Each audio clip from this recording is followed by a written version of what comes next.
On Friday, the president finally signed the payroll tax cut extension. Joining us now is a former congressional budget analyst, one of a handful of people who actually worked for both the House and Senate budget committees, Stan Collender in Washington now. He's a managing director at Qorvis Communications. Stan is the budget man. Got to talk about what happened on Friday. A whopping 2-month extension for the payroll tax cuts. Who cares? Does that even matter?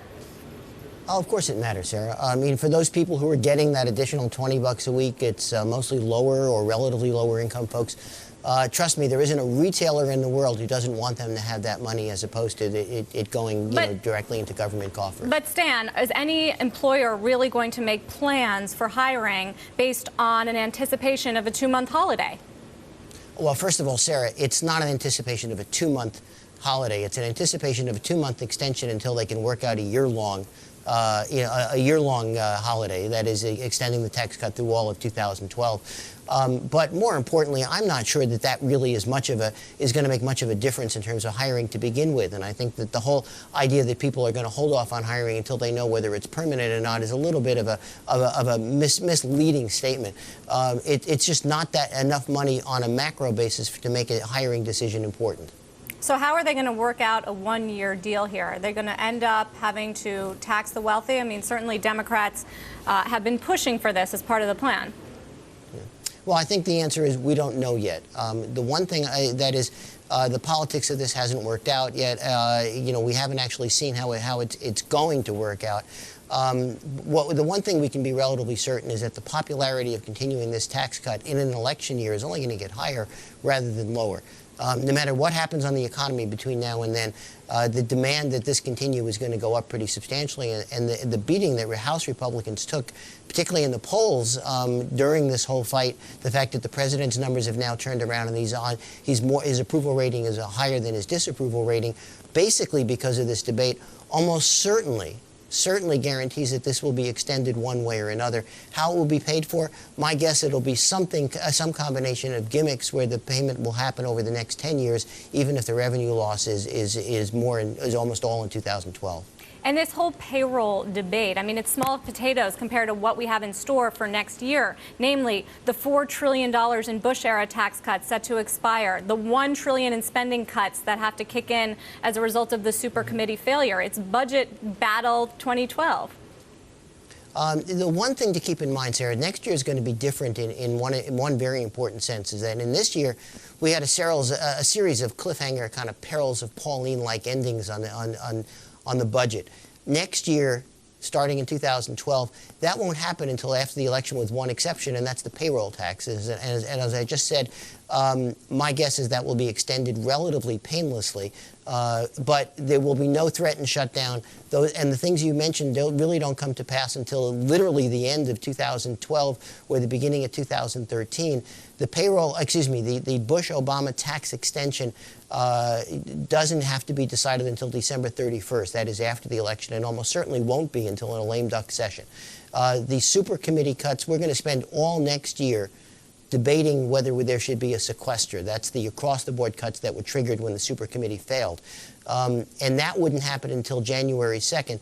My prediction, what I've been telling clients now for about a month, is that I think both of those will be extended. That is, the Obama-Bush tax cuts will be extended for, let's say, 6 months or so. And at the same time, the sequester, the across-the-board cuts triggered by the super committee failure, will be extended till the same time so that the new Congress and either the new president or the newly re-inaugurated president will get more chance to deal with it. So you're saying, Stan, that Wall Street's going to be surprised from Washington next year? I think Wall Street's going to be surprised by not being surprised. That is, the uncertainty that they've come to expect over the last year and a half or so is probably not going to be repeated in 2012. We're with Stan Collender, Managing Director at Qorvis Communications, and we're going to ask him to help grade the 2012 potential presidential candidates to see which one has the chops to make some headway on the U.S. budget. And Stan, by the way, is the budget expert, so you are the one to determine. Let's start with President Obama on the budget issue, which has become front and center for the politicians and really for the American people. Well, I'm going to give him a C- at this point in his presidency. He clearly hasn't laid out a long-term plan for a plan for reducing the long-term deficit. I don't have any problem with the deficit going up short-term because it was kind of the fiscal policy that was needed. But he hasn't really shown the ability or the willingness to use the power of the White House, the power of the bully pulpit enough. He has done some things that are really positive. He pushed for Bowles-Simpson when the Senate couldn't come together with its own commission. He was willing to compromise when others were refusing to compromise on budget issues, and he was pushing for the Go Big plan with House Speaker Boehner.